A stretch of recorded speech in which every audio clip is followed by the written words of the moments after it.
Hi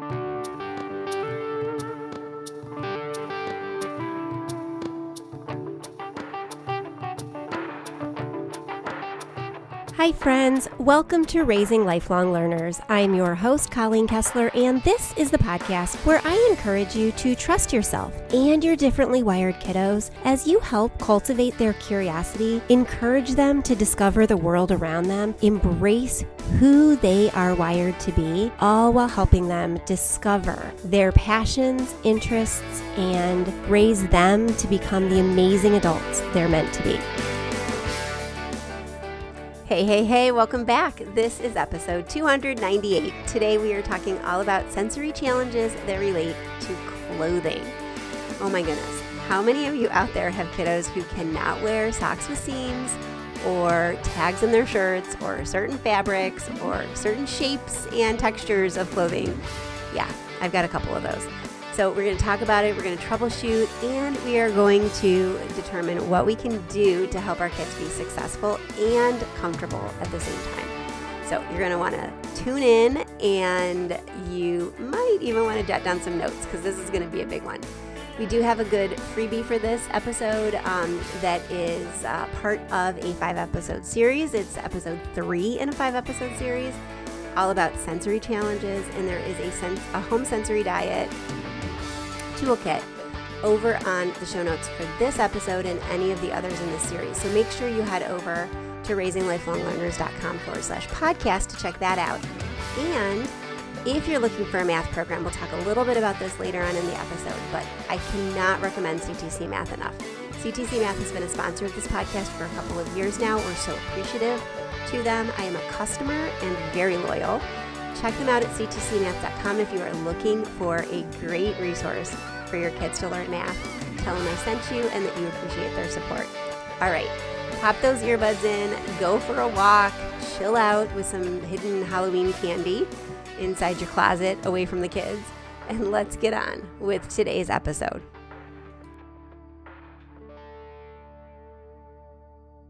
Hey there, welcome back to the 3rd episode in this series all about sensory struggles and how we can help our kids be successful in a world that can be quite overstimulating for all of them. I'm so glad that you're here. This is going to be a great episode, so let's get right into it. Today we're talking all about clothing battles, especially when things are just uncomfortable and itchy all the time.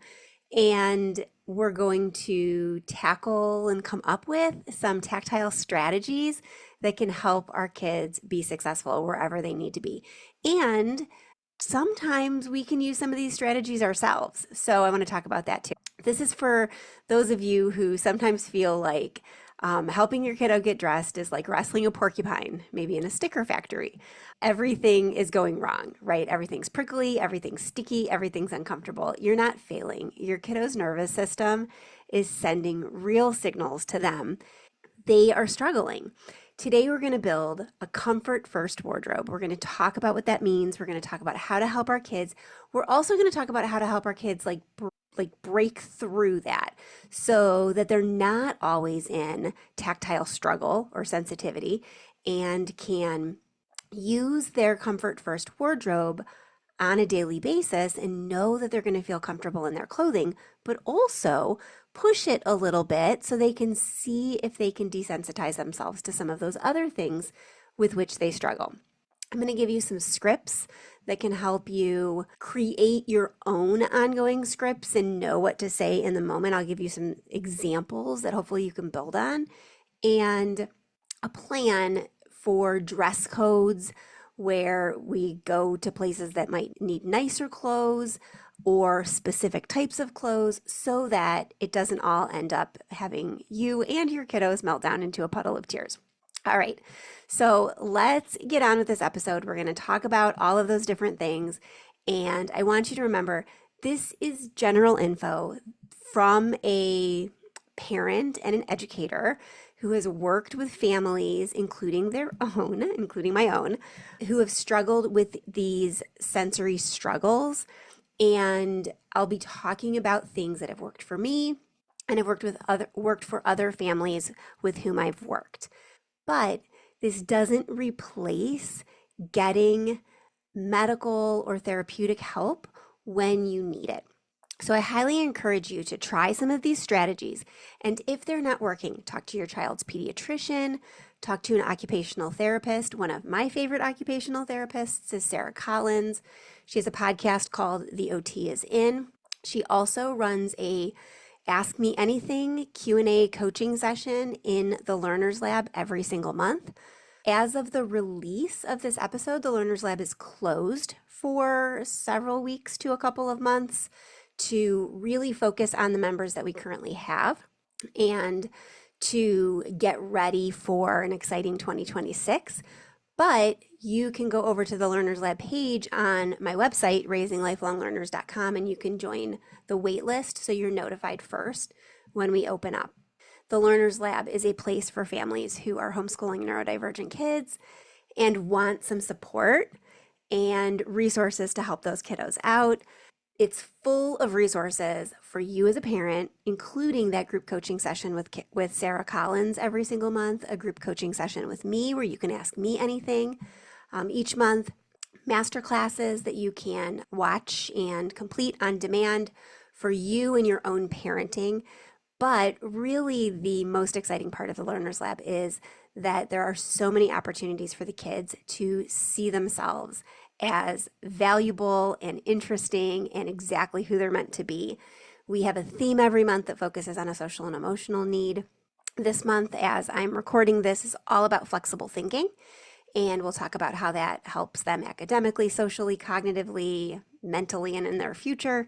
We'll do some social and emotional learning surrounding and using flexible thinking, as well as a creative thinking class all about that. So a social and emotional learning class, a creative thinking class, and then there will also be a doodle club where kids get together and they just draw and doodle. And usually I, as the facilitator of that club, incorporate some doodles that are related to the theme.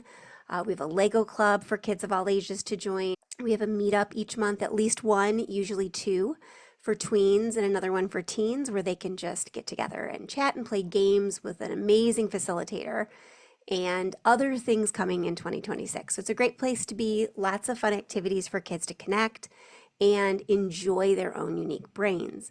But we talk a lot about occupational therapy needs. And so I really want to encourage you, if your kids struggle in this area and the strategies that I suggest here and you've learned through reading books about it don't help, make sure that you seek out the support and help of somebody who's trained in occupational therapy. Sarah Collins does coaching calls and coaching sessions through her website, thehomeschoolot.com, and I will link that in our show notes. And like I said, she has a podcast and then she's in the community. All right, so let's get started. Okay, so sometimes kids struggle with the clothes that they wear, right? I know some of you listening have experienced this. And it may be that it feels like sandpaper, it's rubbing against them, it feels itchy, it just feels uncomfortable. What's really happening when our kids are complaining about what they wear? Well, there's a couple things that could be happening. One could be tactile defensiveness. Their brain is flagging certain textures or pressures as dangerous, and it triggers their amygdala to send out the fight, flight, freeze, and fawn effect because they feel, their body feels like they're in danger. It could also be because of predictability problems. Maybe there's new seams or tags that they're not used to, so that makes them surprised. And anytime their brains interpret surprise, they interpret it as danger. So alarms start going off in their bodies and they can't stop thinking about the itchiness or the rubbing or the seams or the tags or whatever. Sometimes it's their body state. They might be tired or hungry or dysregulated.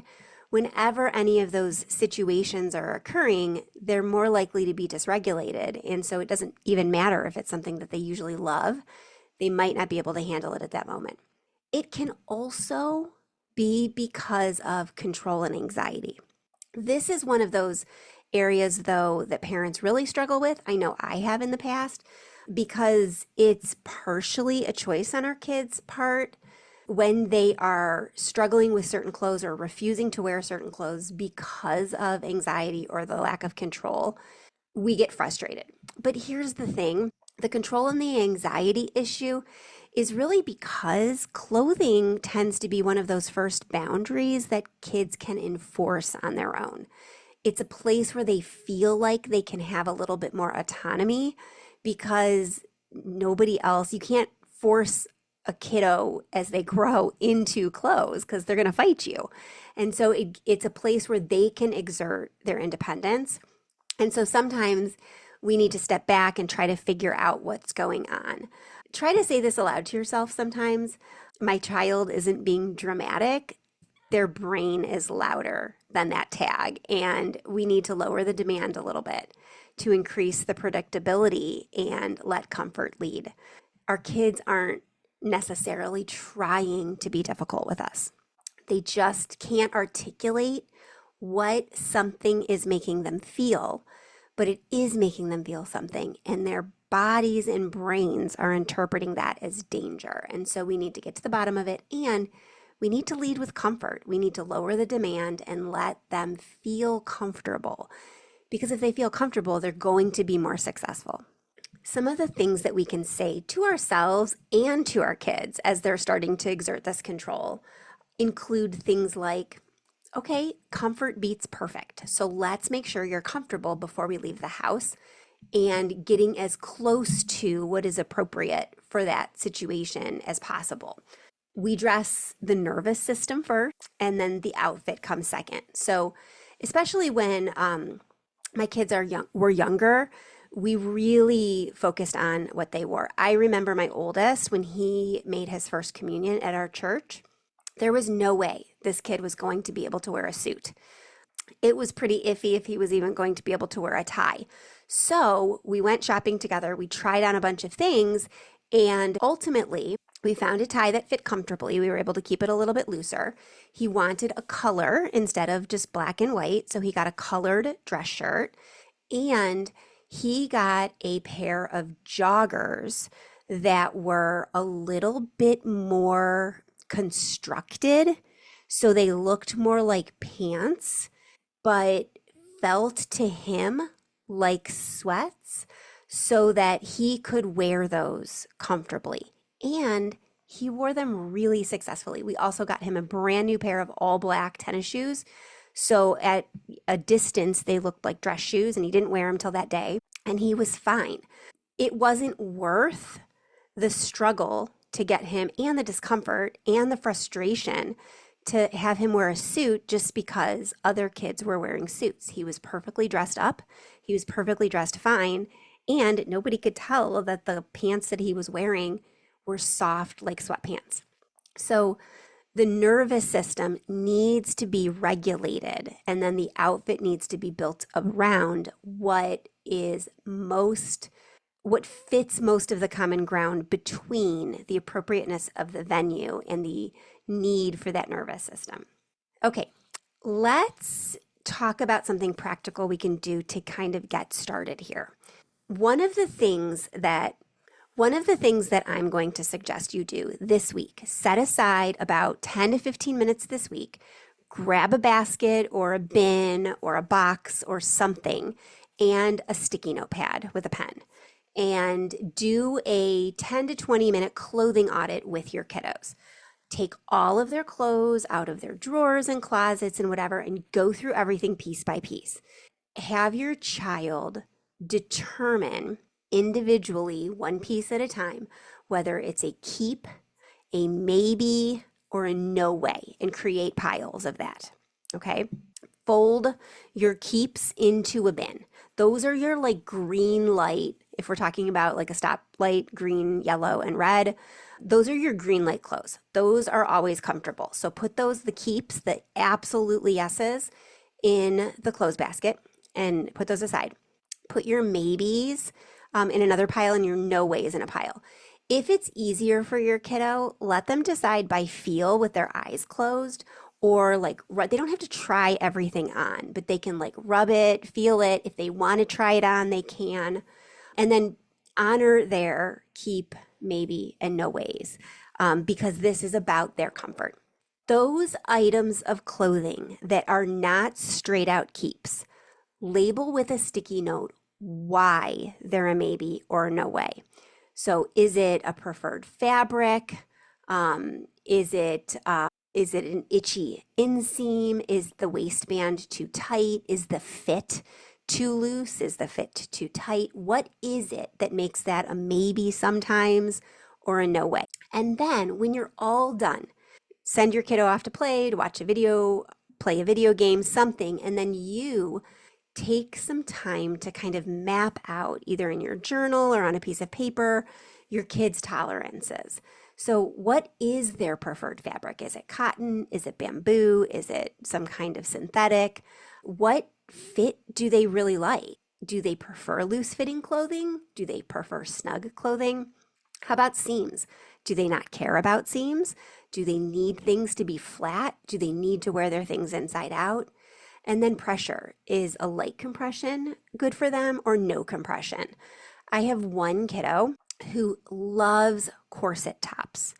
And when we were trying to get to the bottom of what she liked about them, because we were trying to figure out a way to make some of the tops that she really liked appropriate for pretty much anywhere we went, because sometimes corset tops can be very, very revealing. When she described what she really liked about them, it wasn't the cut or the revealingness of it. It was the structure of the boning in the corset. She really liked the feel of the pressure. And I'm not talking corsets like lace-ups that you tie like Victorian women, just structured tops. And she was okay wearing like a long sleeve shirt or a short sleeve shirt or something underneath it or layering it. But she really liked that feel of being kind of closed in with the structure of the boning. And so we try to find clothing for this particular kiddo with a lot of structure. My oldest, in complete opposition to that, preferred very loose fitting elastic waistbands and soft material when he was younger. So note which types of things your kiddo likes, and then also which kinds of things your kiddo absolutely doesn't like. And then note those green pieces, those keep pieces, those always comfortable pieces, and build outfits around those. So when you're talking to your kiddo, you're going to say something like, hey, your body's the boss. If you say no, it's a no. We'll put it aside. We're learning what feels safe and what feels good to us right now. And then you go from there. Once you've determined what clothing are absolutely yeses and then the maybes, take some time to build kind of a comfort capsule, it's like a spin on a capsule wardrobe. 3 to 5 kind of go-to outfits that always work. This is the comfort capsule. This is the 3 to 5 outfits that are made up of absolutely yes, keep green outfits. Fewer choices equal fewer fights. So when you're keeping it centered on 3 to 5 outfit choices that always work, then you can sprinkle in some of the maybes here and there, but you know that you always have these 5 things that are going to work. Maybe build it around tops that are tagless or have cutout tags, soft knits, flat seams. For one of my kids, that would be structured corset tops. For another one, it would be very loose-fitting, soft joggers on the bottom. Other bottoms include soft waistbands, leggings, sweats, no hard snaps or zippers if those are disliked. Underlayers, maybe seamless underwear, bralettes or camis for the girls, a compression layer if they really like that pressure. I know for me, I definitely know where my kids inherited this from. I wear most of my socks inside out. I don't like the seam rubbing. There are certain shoes I really like the feel of. One of those shoes that I really love, and if you've seen me speak in the last, 5 or 6 years, you've probably seen me wearing these shoes. There's a certain cut and style of Converse that I like. They're like 3/4 uppers in the back, and they don't really make them anymore. Every once in a while I can find the specific, I forget which style they are, but I have them bookmarked. But every once in a while I can find them, and I usually buy a pair or 2 of white and a pair or 2 of black. So I always have them. So like right now in my room, I have one box that has an unworn pair of black and another box that has an unworn pair of white. And then I have my white ones and my black ones that I wear. And so I always have a pair of shoes that I like. So it's not unusual. And then also I wear, I prefer some of that structure like my daughter does. And so I prefer under everything that I wear to have some kind of cami that has some structure, like similar to shapewear, but not necessarily for that purpose. I just like the feel of being, I don't know, surrounded by a hug, I guess. They're not quite pressure or compression clothing, but they do have that structured feel. And so we find what we like and our kids find what they like. Okay, so let's talk about math. Specifically, let's talk about finding a program that actually works for your unique homeschoolers. In our house, we've been using CTC Math for years. And even though I am so appreciative that they sponsor this podcast, I am a paying customer. I'm still a paying customer even with their sponsorship because it's just that good and I love supporting great companies with great programs. With 2 kids still at home, both with very different learning needs, CTC Math has been the flexible and dependable solution that I keep coming back to. One of my kiddos needs more time to process math concepts, and I love that she can move through the lessons at her own pace without feeling rushed or behind. My other kiddo, he flies. He jumps straight to the end of unit tests to see what he already knows, and then we only focus on the lessons that fill the gaps. That kind of customization is gold when you're homeschooling gifted or twice exceptional kids. CTC Math gives you the access to every grade level, from kindergarten through 12th grade with your subscription, so that your child can accelerate, review, or jump around based on their own needs, not based on some rigid curriculum structure. And because it's video-based with clear instruction and auto-graded lessons and quizzes, it frees me up to support my kids without being chained to a textbook, teacher's manual, or whiteboard. So whether your child needs more time or is racing ahead, you can tailor it all with CTC Math. Check it out at ctcmath.com. You will see why so many homeschool families trust it. And if you've got quirky math learners like I do, I think you're going to love it. If you have any questions about CTC, like I said, we've been using it for years in our homeschool, and I encourage you to reach out and ask me any questions that you have. If you do pop over there, let them know that I sent you and let them know that you appreciate their ongoing support of homeschoolers everywhere, especially those of you here at Raising Lifelong Learners. All right, let's get back to today's episode. Okay, so the underlayers for the kids, we're building these capsule clothing. I got off on a little tangent there. Socks, seamless, turned inside out, if that's how your kids prefer. Size up, if toe squeeze is a trigger. And then outerwear, hoodies with soft linings, remove scratchy labels, pre-wash. Do they prefer short coats or long coats that go down to their knees? The capsule rule that I want you to follow is to hang or fold the capsule outfits separately from the rest of your kiddo's clothing. So in its own bin or on a low rail in the closet. Everything else lives in the other part of the closet, and your kiddos can experiment with those things when it is convenient for them, when they're feeling physically safe, emotionally safe, or they want to try a different outfit. They know where their safe capsule wardrobe is, and they can always go to those outfits. And then if they want to experiment or try a different shirt, or they're feeling really good that day, maybe they're very, very regulated and they want to wear a shirt they haven't worn in a while, then they can go to the other part of the closet and they can pull something out. Every single night, now that you've got this capsule wardrobe, lay out 2 different outfit choices so that the next day your kiddo is ready to make a low effort decision. They still have autonomy, they can choose their outfits, but they can decide, is it option A or is it option B?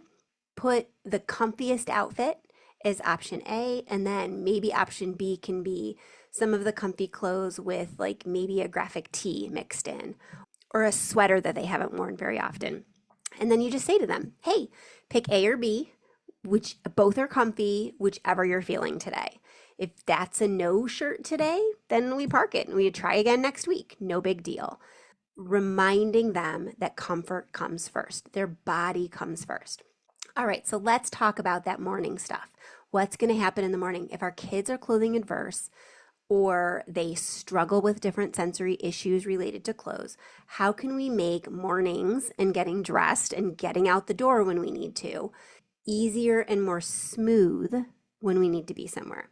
So we're going to pair our clothing choices, A or B, with our morning anchors or our morning routine.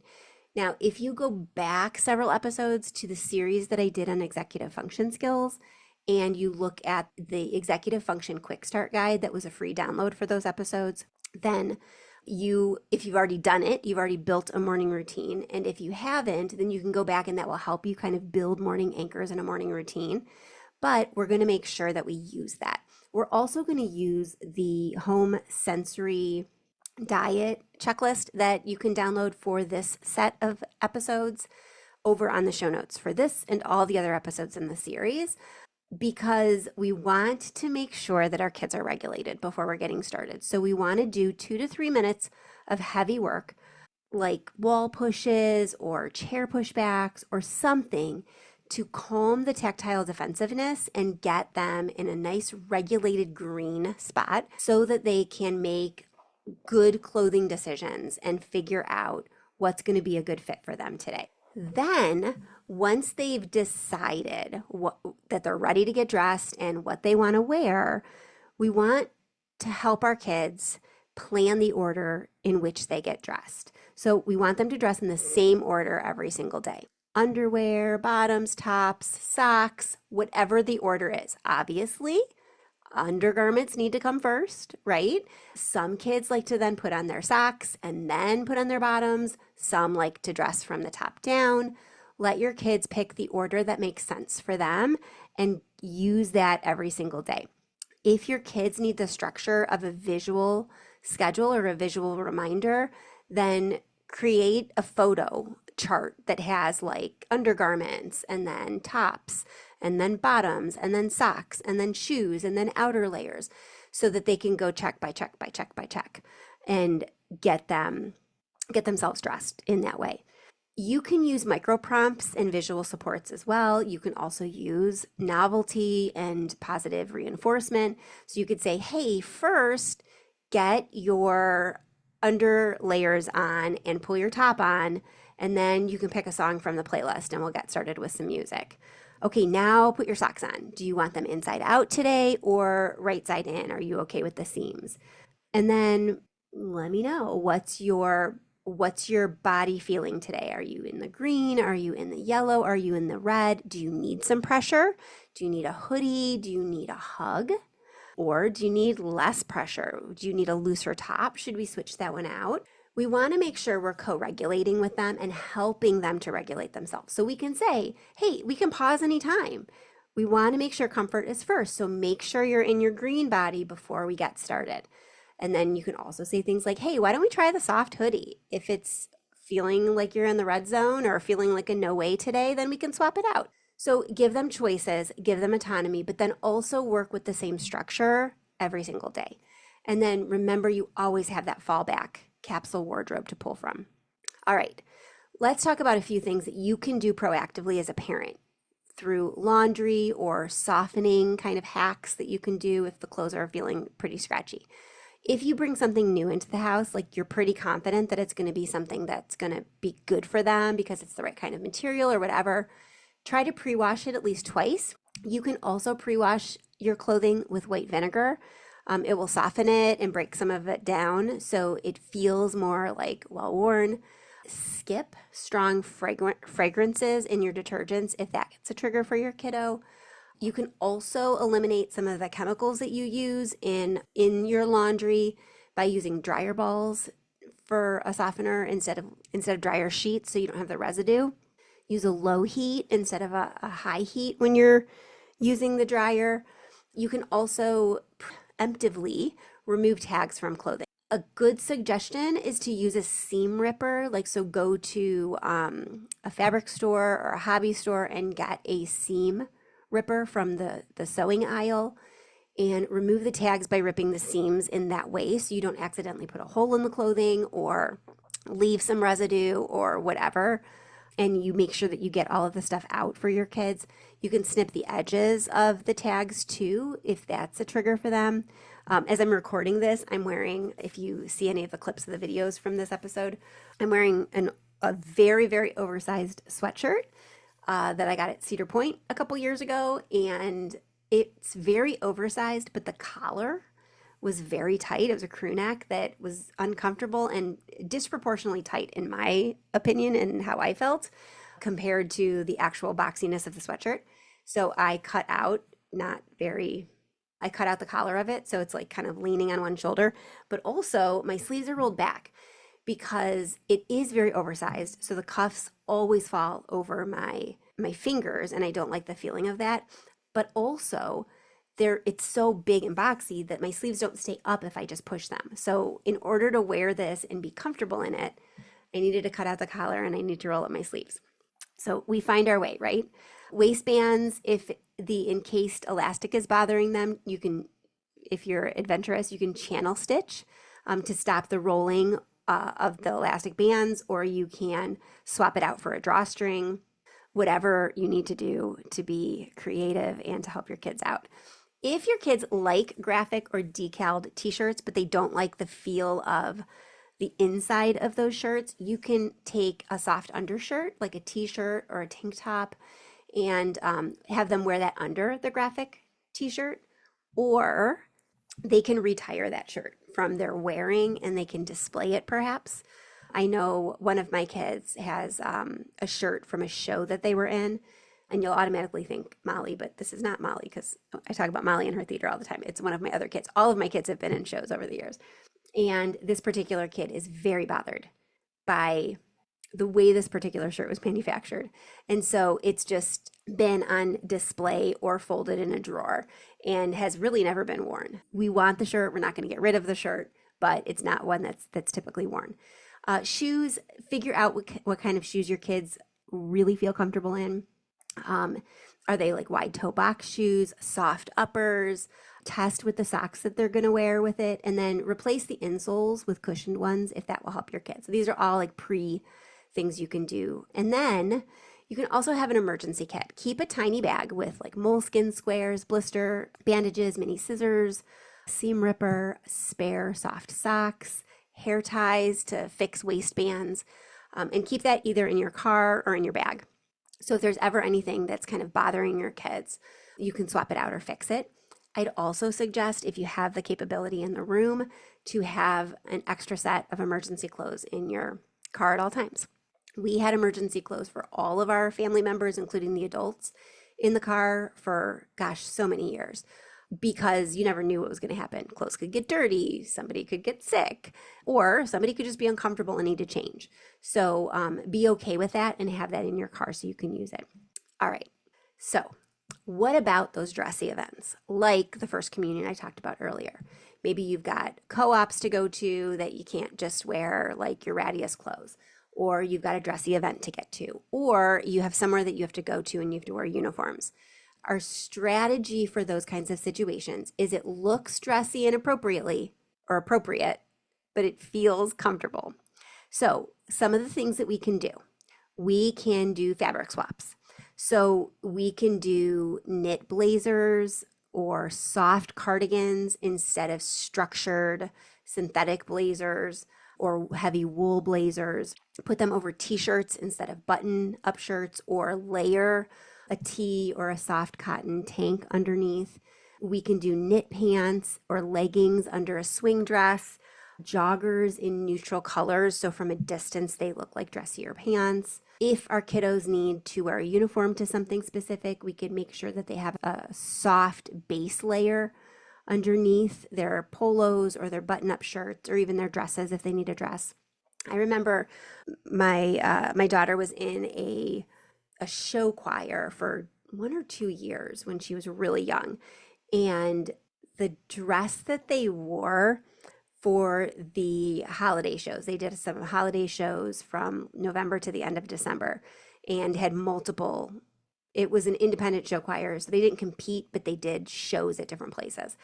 And the dress that they had for the girls to wear was it was adorable. It was, tank style sleeves, with an empire waist, and it was red, Christmassy red with all sorts of like glittery gold sparkles in it.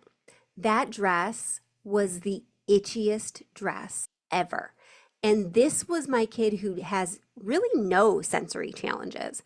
And it was so uncomfortable that she wore a tank underneath it that stretched down to her belly and bike shorts all the way underneath. So every part of her body that touched the dress was covered in soft cotton.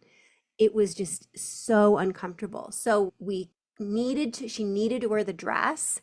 So we found a way to have a soft base layer underneath. You can remove tags, collar tags, pre-wash these things several times, use fabric softener if your kids can tolerate it so it gets really soft.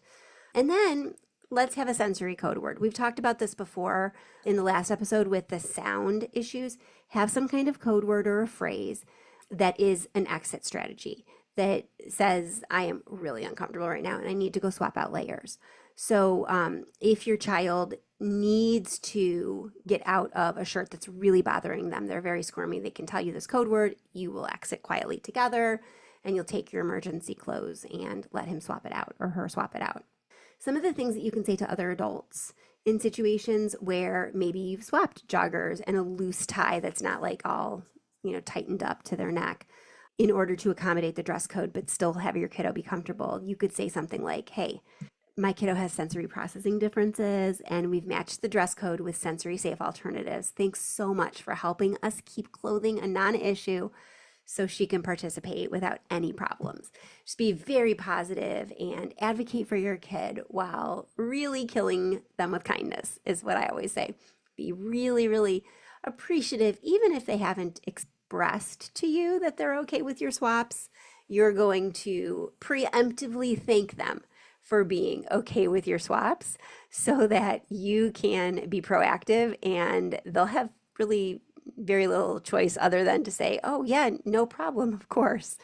And this is one that may or may not affect us as homeschoolers. We've been in co-ops and groups where it has affected us. And my oldest was in school for a couple of years, but like photo day, this could be even if you're having family photos. Pick a known green outfit. So pick an outfit that your kid is going to be successful in. It does not have to be the fanciest. It does not have to be, it could be, but you want to make sure that your kid feels comfortable in their clothing, or there's no way, absolutely, they're going to feel comfortable in their photos. Pack a hairbrush and a backup t-shirt and have them be successful because you're there to support them, and they have the clothes that they feel comfortable in.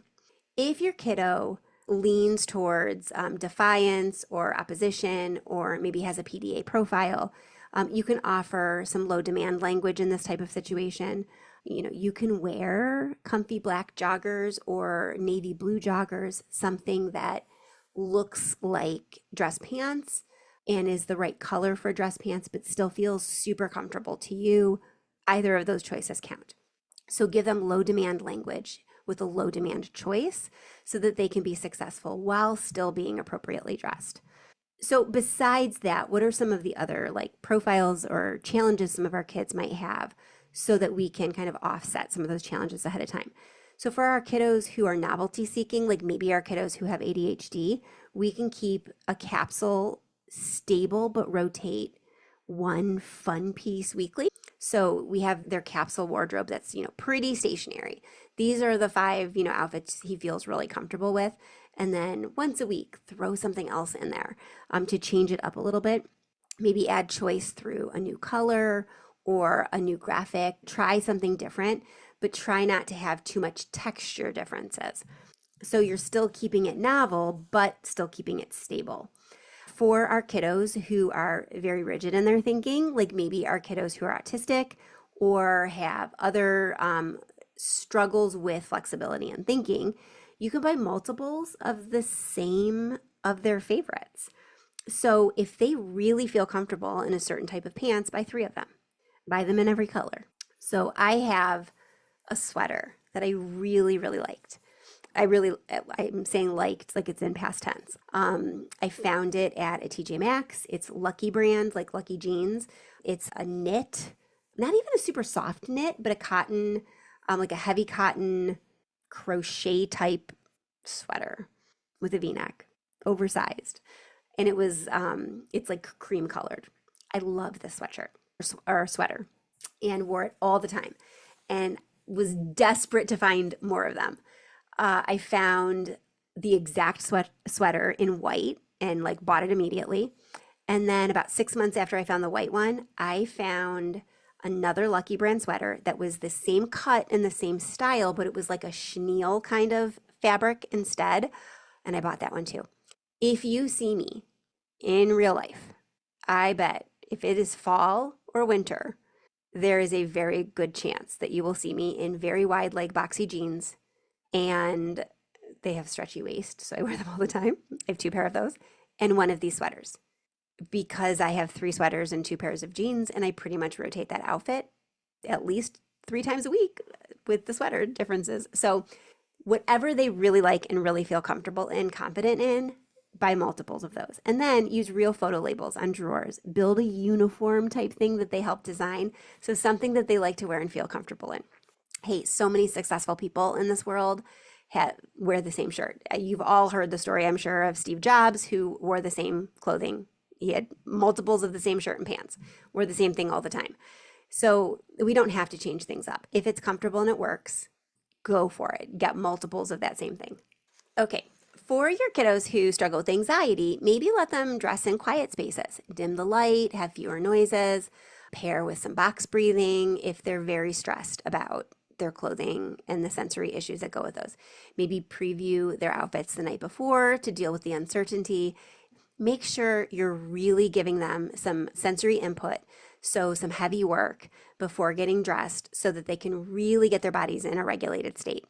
Kiddos who have dysgraphia or dyslexia, you want to reduce fine motor closures, so zips and buttons, because those fine motor skills are something that they struggle with, and they might not be able to handle those, and they might be frustrated because of it.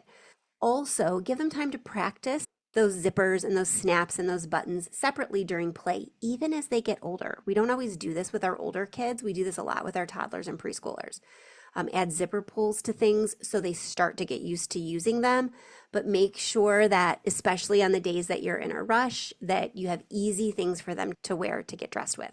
And then for our perfectionists, make sure that you're really helping them understand, even if you're giving them like an affirmation type card, comfort is more important than perfect. Comfort is more important than perfect. We can always change our clothes later. We can always change up what we're doing later. It's more important to be comfortable than to have the absolutely perfect outfit for every single situation you're going to go to. So help them understand comfort is more important than perfect. That's so hard with our perfectionists because they want everything just so. And sometimes they can't be. So we want to help them. We want to help head that off. All right, so let's do some like quick hit troubleshooting. Maybe your kiddo's having a meltdown over a new shirt. Try to avoid this by doing what we talked about earlier. Pre-washing, pre-expose your kiddo to it, let them see it, let them feel it before they ever have to wear it. Introduce it as like an after-school play shirt first or a wear around the house shirt, and then ease it into their wardrobe. If your kiddos are like, socks ruin everything, I don't want to wear any socks, try having them wear it inside out. Try to find some seamless socks, maybe socks one size up, or find like a thin liner that you can put under the socks that they wear, under thicker socks. Sometimes I feel really uncomfortable in some of my socks, and my kids call them sleepy socks, the fleece socks that you get to lounge around in, like the pajama socks. Sometimes I will wear those as my socks, especially if I'm wearing like hiking boots or something. I really like the soft, cushy feel of them. Okay, how about those kiddos who yeah, sure, this shirt was okay yesterday. Today it is not. Okay, bodies change. Use option B with no commentary. That's why you have a capsule wardrobe, so your kids can choose something that they've already determined works, even if it's not that one that they had originally chosen. All right, we're late and we're still undressed. What are we going to do? Pick any all green outfit. It doesn't really matter. You just need to get out the door. So have them pick a pair of pants, a shirt, undies, socks, whatever. It does not have to match. It just has to feel comfortable. And then put a couple extra layers in a bag, a couple extra choices in a bag. And then if you really need to, get dressed in the car. Have them get dressed in the car on the way there. Whatever you need to do to get out, it's fine. Remember that comfort is more important than anything else. So we want to make sure that they're comfortable so that their bodies can be regulated. What happens if your relatives comment? Like, I can't believe you let them wear joggers to their first communion. Are you kidding me? You can say simply back, and you can say this every single time. Just copy it down and repeat it as needed. We prioritize comfort so she can enjoy being here. The joggers are fine because we prioritize comfort so she can enjoy the situation that she's in. We prioritized comfort so he could have a great first communion and really enjoy his participation. We prioritize comfort. This is what's best for us. We prioritize comfort. That's it. That's all you need to say. You don't owe anybody any explanation. So have an explanation at hand that you can just use again and again and again. I guarantee you, they will stop asking you. They will stop commenting. If you confidently and calmly say the same-ish thing every single time, you're going to be just fine. I promise you. This is one of the things that we would say all the time for all sorts of different lines of questioning that we got was, this is what's working best for our family right now. Or especially with like early homeschool questions, this is what's best for our family right now. We're taking it year by year, kid by kid. That's it. That's all we gave them. Okay, we've covered a lot this episode, and I want to give you a quick recap with a challenge for this week. All right, so here is your kind of assignment for this week. If your kids struggle in this area, do the comfort audit. Build a 3 to 5 piece comfort capsule wardrobe for your kids. These are the things that always feel green to them. They're comfortable wearing them. If there's something, like maybe you only have enough to make like 2 full outfits or 3 full outfits, but there's something in their clothing. There's one of their clothing items that they wear all the time. See if you can order 1 or 2 additional pieces that are just like that, or go to Goodwill or a consignment shop. See if you can find any more of those and get a couple more. But do the comfort audit and build a 3 to 5 piece capsule wardrobe. Add in about 2 to 3 minutes of heavy work before your kids get dressed, if they struggle with getting dressed and wearing itchy clothes, or clothes send them into a sensory spiral. Add the 2 to 3 minute heavy work routine so that they can feel more comfortable and be more regulated. Put out 2 outfit choices nightly so your kids don't have to think about it in the morning. They've got something ready for them. They've got a choice built in that they can go to right away in the morning. Pack your emergency kit so you have it for your car or your bag. And then if you think about it, put an extra outfit or 2 in your car.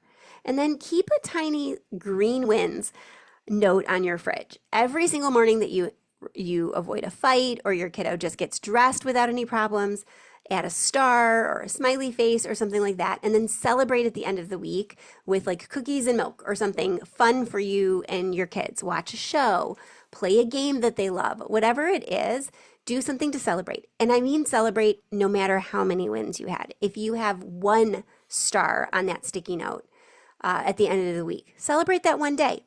If you get up to 3, celebrate that.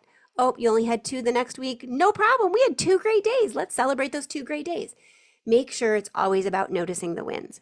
The more wins you celebrate, the more wins you'll get, because your kiddo will start looking for those wins. Don't forget to go over to the show notes and grab the sensory diet, the home sensory diet planner. You can get it at the show notes for today's episode or any of the previous episodes about the sensory challenges. And it will help you figure out how to pair that heavy work to your morning routine. If you don't have a morning routine set yet, go back to the episodes on executive function, listen to those, and then download the executive function quick start guide that comes with those episodes so that you have that and you can work on your morning flow. If you are a member of the Learners Lab, come over and share your wins. Let us know what is working and what's not. Share your wins, share your struggles. Let us work on it together. There is a free section of the Learners Lab that you can join. It's just a discussion section, and every once in a while we run a challenge in there. A couple months ago, we ran the Family Connection Challenge in there that was open to anybody, whether they were a member or not. I will post the link to that section in the show notes. If you go to that section, it will prompt you to create a free account. The Learners Lab community is built on a separate platform that's specific to communities and memberships. So it will prompt you to create a free account, and then you'll be included in the Raising Lifelong Learners community part there. And you'll see the other spaces that are part of the Learners Lab, but you won't be able to see any of the content. You'll get like a lock screen if you click on any of those, but you can participate in any of the discussions. And we post weekly discussions in there. So you can share your wins in there too. So go to the show notes for this episode, and I'll have a link to that free section too. And then if you're thinking about joining the Learners Lab, make sure you sign up for the wait list over on the website. All right. Next week, we are going to talk about movement needs during times when we can't get our kids outside. So what can we do for our kiddos who really need the sensory input of movement when we're stuck inside and we just can't get them out? And how can we do that like on a budget and safely? So that's going to be one that you're not going to want to miss. Lots and lots of practical suggestions there. If you have an idea for a series that you would like to see or a guest that you would like to hear on the podcast, drop me a note. If you go over to the website, raisinglifelonglearners.com, you can click on contact, and you can send me a message through there. And if you are a member of the Learners Lab or the free community over there, you can always send me a DM. So I would love to hear from you. I would love to hear your suggestions. Also, if you're a member of or you're a subscriber to the newsletter, you can hit reply to any of those emails and it goes straight to my inbox and I will answer from there. All right, we'll be back same time, same place next week. Thanks again to CTC Math, our season-long sponsor. We are so appreciative of them, and I'm a huge fan. I am a customer. I pay for my subscription for my kids every year. Make sure that you check them out if you're looking for a math program that is adaptable to any of your kids' needs. ctcmath.com. Let them know I sent you and that you appreciate their sponsorship of the podcast too. Okay, I will talk to you soon. I hope you have a great week. Enjoy your kiddos and have some fun with them. Good luck with all the sensory challenges. I'll talk to you soon. Bye for now.